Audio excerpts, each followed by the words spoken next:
Welcome back to the first ever Mash and Drum Advent Calendar video series. It is day 10.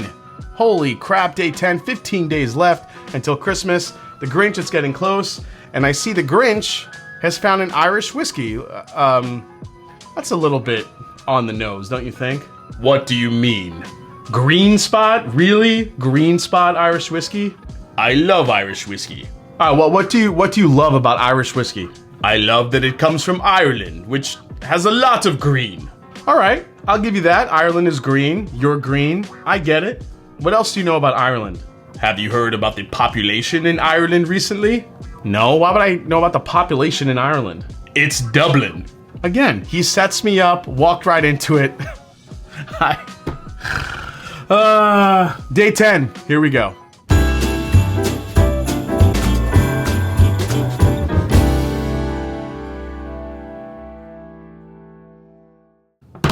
What's up, folks? Welcome back to the Mash and Drum Whiskey Room. I am Jason C. Like, subscribe, do all the things you need to do to help keep growing the channel for the rest of the year. Thanks for coming back and watching this Advent Calendar series. If this is your first time here watching one of these episodes, this is how it works. A few weeks ago, I asked my mother, my girlfriend, to pick 25 random bottles in my whiskey room. Anything, pick anything. 25 samples for the 25 days of Christmas for the first ever Mash and Drum Advent Calendar that I have dubbed How Much Would I Pay? Mash and Drum Advent Calendar Countdown to Christmas Day. So for the past 9 days, I've opened up these blind samples, nosed it, tasted it, tried to guess proof, maybe tried to guess brand, and determine how much I would pay for the whiskey ultimately. Then after I name my price, I will reveal the price in this Advent Calendar, and we can see exactly what I was sipping on and compare my value to the actual value. All right, let's give it a go. It is day number 10. 15 days until Christmas. I'm getting excited. Let's take a look at the color. Pretty dark color here. I would say a kind of a copper bronze color. Not overly dark, but not overly light either. Kind of right there in the middle. Man, this could be a rye. It's either a rye or a high rye whiskey. Man, very savory. Has a lot of spice. A little bit minty. Man, this also has some proof to it, I think, as well. I could, kind of feel it coming off the nose. But it's also very sweet and fruity too. This is nice. Citrusy, get some orange peel here. It's got a little barrel char too. So there's like this smoky, spicy, citrusy type thing going on, but there's also a lot of sweet. If I had to guess off the bat, it's coming off a little bit like a burai, so I'm not really sure. Not a ton of age here. I actually think I'm picking up a little bit of graininess here on the nose, so I'm not sure if it's exactly too old. It might be on the younger side. Let's give it a try. Here we go. I mean, it's solid. I mean, it's got some sweet, it's got some spice. I don't think it's a rye anymore. I think we're back into a bourbon here. I don't know, I might need another sip of that before I complete that distinction. I'm thinking bourbon.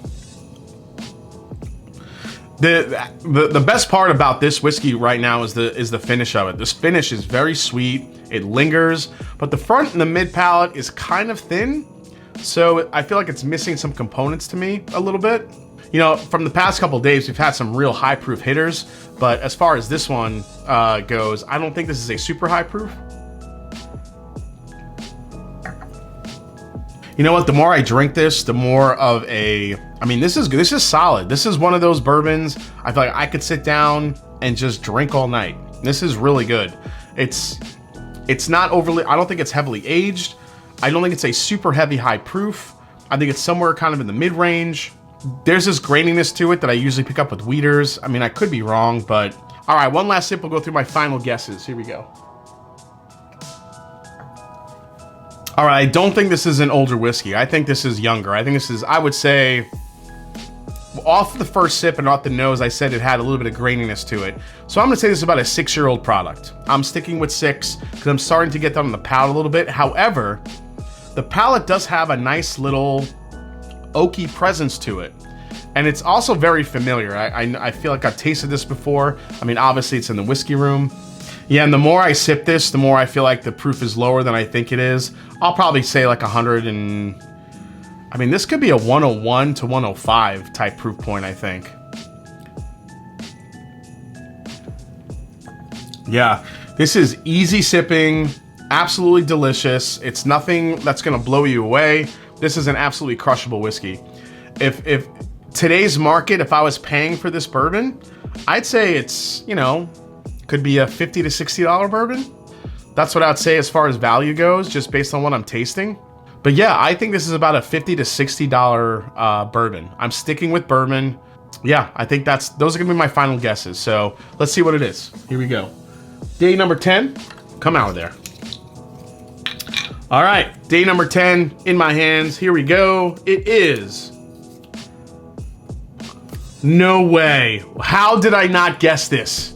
I'm kind of pissed at myself right now. This is the Cooper's Craft 100 proof barrel reserve. That's right. Let me get the bottle. This bottle right here, I have been talking about this bottle for the last few years on how good of a value it is. I guess this was a $50 to $60 bourbon. Ladies and gentlemen, Cooper's Craft is $35. So I think we just found our second best value here in the advent calendar, which is Cooper's Craft 100 proof, chiseled and charred. So what they do with Cooper's Craft, I think, is they chisel literally the inside of the barrel once it's charred to bring a little bit more of an oak presence to it, which makes sense because it is a younger whiskey. Now, it's non-age stated, but I think 5 to 6 years is probably what we're looking at as far as age goes. It's 100 proof. I thought it could have been a little bit higher because the finish was really, really nice. It was lingering, just an absolute crushable bourbon. This is an absolutely stellar value, and yeah, let's add it right now. Cooper's Craft 100 proof barrel reserve going to day number 10. This is one of my favorite bourbons, so I am so happy that they chose this one. Pretty incredible. They're choosing a lot of great stuff that I have just kind of lingering around the different shelves. So hope you enjoyed day number 10 on the advent calendar. If you did, hit the subscribe button below. Please hit the like button. If you haven't yet, find me on Instagram. Let me know what you think about Cooper's Craft 100 proof barrel reserve. One of my favorite bourbons, budget bourbons to kind of sip on. I think it punches above its price point, which we just found out today blind, which I absolutely love. So with that said, like I always say, it's not about the whiskey, it's the people you share it with. Cheers. Hope you enjoyed it. See you tomorrow right here on The Mash and Drum. Happy holidays.